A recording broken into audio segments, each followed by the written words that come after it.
All right, so now that you know you translated it correctly, we need to talk about how did each point move and list all the pairs of parallel lines or line segments.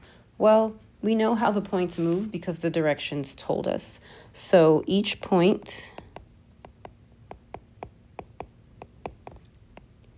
moved down 3 and right 2.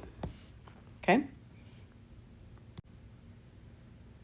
The next part of the question says to list all the pairs of parallel lines or line segments. And again, this is one of the easier ones because the points didn't change, right? So A and A prime are corresponding. So the first side we have here is AB, corresponds to, let me change the color to this side, A prime, B prime. So I'm going to use my shorthand that I learned.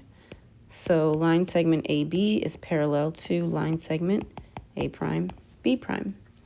And then BC will be parallel to B prime, C prime.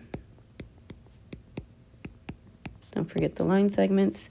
And then finally AC and A prime, C prime. Line segments.